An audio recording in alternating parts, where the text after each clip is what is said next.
জীবনের বাস্তবতা এবং হাকিকত কি এটা জানার চেষ্টা করো। প্রোডাক্টিভিটি, উৎপাদন ক্ষমতা। আপনি কি মনে করেন এখানে যতজন বসে আছে এরা অন্য গ্রহ থেকে আসছে? আর হয়তো ওরা পারমাণবিক বোম বাদ দিয়ে দর্জি চালানোই শিখতো, ওরাই গার্মেন্টস খুলে বসে থাকতো। ওরা আমাদের কাছে গার্মেন্টস কিনতো না, গার্মেন্টসের জিনিস কিনতো না। এটা উন্নতি নয়। আমরা কম মূল্যে আমাদের শ্রম বিক্রি করি, কেননা আমাদের যোগ্যতা নেই। আমাদের যোগ্যতা না থাকার কারণে কম মূল্যে শ্রম বিক্রি করি। প্রবাসে আমাদের ভাইয়েরা অতি অল্প বেতনে চাকরি করে। আমি কাউকে অপমান করে কথা বলছি না, বরং কষ্টের সাথে বলছি। মদিনা ইসলামী বিশ্ববিদ্যালয়ে আমার ঘরটাও একজন বাঙালি পরিষ্কার করে, আমাদের টয়লেটও বাঙালি পরিষ্কার করে। তখন আমাদের কষ্ট লাগে। এবং জিনসিয়া, নাগরিকত্বের হিসেবে অ্যাজ এ বাংলাদেশি আমাদের অবস্থানটা কোথায়, এটা আর 10 জনের সামনে কিন্তু এমনি ফুটে ওঠে যে আমাদের দেশের লোকজন এখানে এসে যোগ্যতা বিক্রি করছে না, মেধা বিক্রি করছে না। জাস্ট একটা টয়লেটে একটা ক্লিন হ্যান্ড হাতে নিয়ে পরিষ্কার করার বিনিময়ে অতি স্বল্প মূল্যের বেতনটা দেশে পাঠাচ্ছে। এই হচ্ছে আমাদের দেশের যুবকদের সামাজিক অবস্থা। এর কারণ কি? এর কারণ এই যে বললাম, কি করতেছে আমাদের যুবকেরা, এটা আপনি চোখের সামনে দেখতে পাচ্ছেন। অতএব হে যুবক, তোমাদের উদ্দেশ্যে আমি বলতে চাই যে তোমাদের জীবনের বাস্তবতা এবং হাকিকত কি এটা জানার চেষ্টা করো। প্রোডাক্টিভিটি, উৎপাদন ক্ষমতা। আপনি কি মনে করেন এখানে যতজন বসে আছে এরা অন্য গ্রহ থেকে আসছে? আর যারা চন্দ্রে গেছে, মঙ্গলে গেছে, পারমাণবিক বোম আবিষ্কার করেছে, উন্নত হয়েছে, ওরা অন্য গ্রহ থেকে আসছে? ওরা আদমের সন্তান আর আমরা আদমের সন্তান নই? একই। ওদের যা মেধা আছে এদেরও তা মেধা আছে। এখানে অসংখ্য যুবক বসে আছে, এরাও পারমাণবিক বোম বানাতে পারবে, এরাও জ্ঞান গবেষণা করে অনেক উন্নত হতে পারবে। এদেরও মেধার মধ্যে এই শক্তি আছে। ঢাকা বিশ্ববিদ্যালয় স্ক্রিনের সামনে যারা খেলা দেখছে ওদের মেধায় ওই শক্তি আছে। কিন্তু ওই মেধা কাজে লাগালে তো, ওই মেধা তো রাজনীতির মধ্যে নষ্ট হয়ে গেছে, আর এই মোবাইলের মধ্যে নষ্ট হয়ে গেছে, বিনোদনের মধ্যে নষ্ট হয়ে গেছে, জুয়ার মধ্যে নষ্ট হয়ে গেছে, মাদকতার মধ্যে নষ্ট হয়ে গেছে। ওই মেধার তো কোনো প্রোডাক্ট নেই, কোনো প্রোডাক্টিভিটি নেই, কোনো উৎপাদন ক্ষমতা নেই, নষ্ট, অকেজো। এটা নষ্ট হওয়া মেশিন যেমন ডাস্টবিনে ফেলে দেওয়া যায়, তাদের মেধা ওরকম নষ্ট, অকেজো হয়ে গেছে, ডাস্টবিনে ফেলে দেওয়া যাবে। সম্মানিত উপস্থিতি, অতএব যুবকদের উদ্দেশ্যে, মা এবং বোনদের উদ্দেশ্যে, পিতা এবং মাতার উদ্দেশ্যে আজকের ইসলামী সমাজ ব্যবস্থা এবং বস্তুবাদী সমাজ ব্যবস্থার বক্তব্যের এই পর্যায়ে এসে আর একটা জরুরি কথা, যেটা না শুনে কেউ যাবেন না। আপনাদের এই উত্তরবঙ্গে যেমন মাদ্রাসা শিক্ষার অভাব, বড় মাদ্রাসা নেই। বগুড়া জামিল মাদ্রাসা অতিক্রম করার পর বড় কোনো হানাফিদের মাদ্রাসাও নেই। আহলে হাদিস মাদ্রাসা বহু দূরের কথা, দুই একটা অল্প স্বল্প আছে। তার পাশাপাশি আর একটা বড় সমস্যা হচ্ছে যে দুই একটা মক্তব চলতো, এই মক্তবগুলো বিভিন্ন কারণে গোটা রংপুর বিভাগে বন্ধ হয়ে গেছে, নাই। এবং এই মক্তবগুলো উঠে যাওয়ার কারণে ব্রাক স্কুল, তারপরে প্রশিকায়, তারপরে হচ্ছে এই কাদিয়ানি, তারপরে যে খ্রিস্টান মিশনারি, এদের পাল্লায় পড়ে যায়। দেখেন কুড়িগ্রামের চরে, লালমনিরহাটের চরে, পঞ্চগড়ে অসংখ্য কাদিয়ানি, অসংখ্য মুসলমান খ্রিস্টান হয়ে গেছে। কেন? এগুলো একটা মসজিদে মক্তব চলে না, কেউ কোরআন জানে না। সর্বনিম্ন শিক্ষা অন্তত কোরআনটা তো জানতে হবে। সর্বনিম্ন মুসলমান বলে দাবি করতে হলে অন্তত কি জানতে হবে? কোরআন জানতে হবে। তো একে তো মাদ্রাসা নাই, দ্বিতীয়ত স্কুলের ছেলে পেলে কোথায় কোরআন শিখবে? মসজিদে মক্তব নাই। তাহলে ব্রাক যদি সারা বাংলাদেশে 25 থেকে 30 হাজার স্কুল চালায়, এদের নিজস্ব কোনো জমি নাই, ভাঙ্গা বেড়া, ভাঙ্গা টিন, অন্যের জমি ভাড়া করে নিয়ে চালায়। তাহলে আপনাদের মসজিদে টাইলস আছে, সবই আছে, ফ্যান আছে, লাইট আছে, বিল্ডিং আছে, ছাদ ঢালাই আছে, মসজিদে মক্তব নাই কেন? কোরআন শিক্ষার ব্যবস্থা নাই কেন?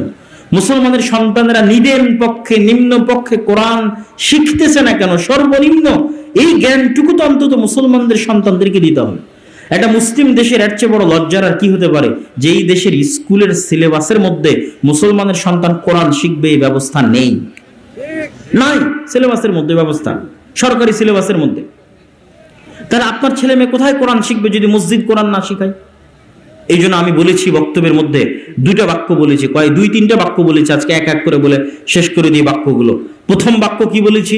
প্রথম বাক্য আমি বলেছি যে আল্লাহর কসম, একটা মসজিদে টাইলস দান করার জন্য টাকা দিলে, রড দান করার জন্য টাকা দিলে, ছাদ ঢালাইয়ের জন্য টাকা দিলে, ফ্যান লাইটের জন্য টাকা দিলে, এসির জন্য টাকা দিলে, জানে কি হবে? একটা ভাঙ্গা বেড়া, ভাঙ্গা টিনের মসজিদে কোরআনের একটা অক্ষর আলিফ শিখানোর জন্য দান করলে তার চেয়ে বেশি নেকি হবে ইনশাআল্লাহ, তার চেয়ে বেশি নেকি হবে। দুই, কি বলেছি আমি? এটা বলেছি যেই মসজিদ কমিটি মক্তব চালাতে পারে না, ওই মসজিদ কমিটিকে 24 ঘন্টার মধ্যে পদত্যাগ করতে হবে, মক্তব চালাতেই হবে। তিন, কি বলেছি? ভিক্ষা করে হলেও, না খেয়ে থেকে হলেও, ক্ষুধার্ত থেকে হলেও মসজিদে মক্তব চালু করতে হবে প্রত্যেকটা মসজিদে। আপনার মসজিদে থাকলে আর একটা মসজিদে কেন নাই খোঁজ নিতে হবে। আপনার মসজিদে থাকলে গ্রামের সব বাচ্চা মসজিদে কোরআন শিখতে আসে কিনা এটা নিশ্চিত করতে হবে। মসজিদকে প্রোডাক্টিভ হতে হবে। মসজিদের জায়গা দখল করে রাখবেন, ছাদ দিয়ে খালি 5 ওয়াক্ত সালাত আদায় করে টাইলস আলা সুন্দর মসজিদ বাসর ঘরের মতো সাজিয়ে রেখেছেন। নামাজ শেষ, মসজিদে তালা। রমজান মাসে ফেতরার চাউল বন্টন করলেন, কুরবানিতে গোস্ত বন্টন করলেন, এই কি মসজিদের কাজ শেষ? আপনি কি মনে করেন এটাই মসজিদের কাজ শেষ? মসজিদকে প্রোডাক্টিভ হতে হবে। মসজিদের অসংখ্য অগণিত কাজ আছে, সমাজে প্রভাব বিস্তার করতে হবে মসজিদকে।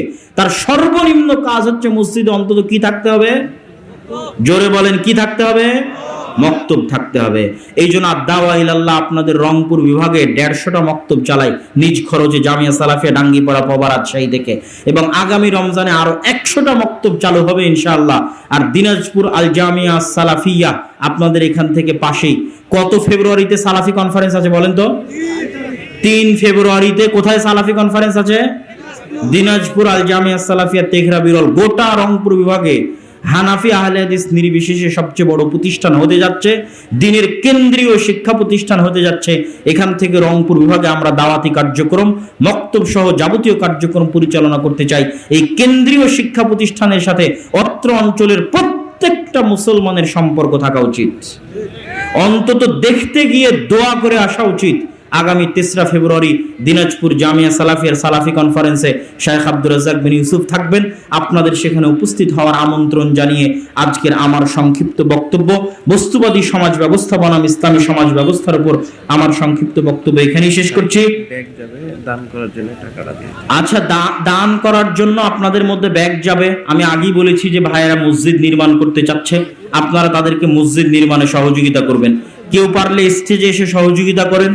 আমি প্রশ্ন উত্তর দিচ্ছি, হয় স্টেজে সহযোগিতা করেন, না হলে আপনাদের মধ্যে ব্যাগ যাবে, সেখানে সহযোগিতা করবেন। আপনারা হইচই না করে, আওয়াজ না করে, যার দান করার ইচ্ছা সে দান করেন। আর যারা প্রশ্ন উত্তর শুনতে চান তারা ধীরস্থির ভাবে প্রশ্ন উত্তর শুনেন। আমি সবাইকে 10 টাকা হলেও উক্ত কাজেও শরীক হওয়ার জন্য আহ্বান জানাচ্ছি। আমাদের মসজিদের ইমাম বলেছেন বেদাত বলতে কিছু নেই, নাউজুবিল্লাহ মিন যালিক। আল্লাহ রাসূল যেখানে বলেছে বেদাত শব্দ, আয়েশা রাদিয়াল্লাহু তাআলা আনহার হাদিস, বুখারীর হাদিস, সেখানে ইমাম সাহেব কেমনে বলে বেদাত বলতে কিছু নেই? ইমাম সাহেবের কি বাপের পৈতৃক সম্পত্তি দিন? মেয়েরা হাইজ অবস্থায় কোরআন পড়তে পারবে কি? এটা একটা বিতর্কিত মাসালা। কেউ বলেছে পড়তে পারবে, কেউ বলেছে পড়তে পারবে না। যারা বলেছে পড়তে পারবে তাদের দলিল কি? তাদের দলিল হচ্ছে মুমিন কোনো সময় অপবিত্র, প্রকৃত অর্থে অপবিত্র হয় না। একমাত্র যারা মুশরিক কাফের তারা প্রকৃত অর্থে অপবিত্র। ইন্নাল মুমিনুনা লা ইয়ানজাস, মুমিনরা কোনো সময় মসজিদের জন্য এখানে দেয়।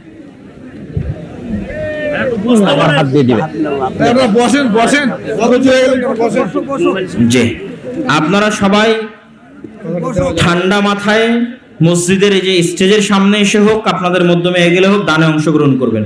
তো মুমিনরা কোনো সময় অপবিত্র হয় না। আর রাসূল সাল্লাল্লাহু আলাইহি ওয়াসাল্লাম আয়েশা রাদিয়াল্লাহু তাআলা আনহাকে বলেছেন যে তোমার হাতে অপবিত্রতা নেই, তুমি যে হায়েজ অবস্থায় আছো, এটা এই অপবিত্রতা তো তোমার হাতে লেগে নেই। এটা রাসূল সাল্লাল্লাহু আলাইহি ওয়াসাল্লাম আয়েশা রাদিয়াল্লাহু তাআলা আনহাকে বলেছেন। ইশার সালাতের পরে বক্তব্য দেওয়া যাবে কি, এর সত্যতা জানতে চাই। ইশার সালাতের পরে অপ্রয়োজনীয় কথা বলা নিষিদ্ধ, তবে প্রয়োজনীয় কথা হলে বলা যাবে। তার মধ্যে দিনের দাওয়াতি কাজ যদি প্রয়োজনীয় মনে করা হয় অবশ্যই বলা যাবে। শ্বশুরকে বাবা বলে ডাকা যাবে কি? সম্মানার্থে বাবা বলে ডাকা যাবে, তবে প্রকৃত বাবা বলা যাবে না, তথা কাগজে কলমে সকল জায়গায় প্রকৃত বাবা বলার অপশন নেই। শাইখ, আমার প্রশ্ন হচ্ছে কবরস্থান কি ইট দিয়ে বাধাই করা যাবে? কবরস্থানের সীমানা নির্ধারণ করা যেতে পারে, কিন্তু নির্দিষ্ট কবর ইট দিয়ে বাধাই করা যাবে না। কিন্তু একটা বিশাল কবরস্থানের জমির সীমানা নির্ধারণ করা যেতে পারে, তবে নির্দিষ্ট কবর ইট দিয়ে বাধাই করা যাবে না। পৃথিবীতে সালাতে সালাম ফিরার বাক্য শিরিক থেকে বাঁচার দোয়া পড়া যাবে কি? সালাম ফিরার পূর্বে দুনিয়ার সকল দোয়া পড়া যাবে, যা কোরআন এবং হাদিস দ্বারা প্রমাণিত। সালাতে দোয়া মাসুরা না পড়ে আত্তাহিয়াত ও দরুদ ইব্রাহিম পড়ে সালাম ফিরলে সালাত হবে কি? আত্তাহিয়াত এবং দরুদ হচ্ছে জরুরি, আর মাসুরা হচ্ছে অন্য দোয়ার মতো একটি দোয়া। সুতরাং না পড়ে সালাম ফিরলেও সালাত হবে, কোনো সমস্যা নেই। আয়াতুল কুরসি সুন্নাত নামাজে পড়া যাবে কি? সুন্নাত ফরজ সকল নামাজে আয়াতুল কুরসি পড়া যাবে।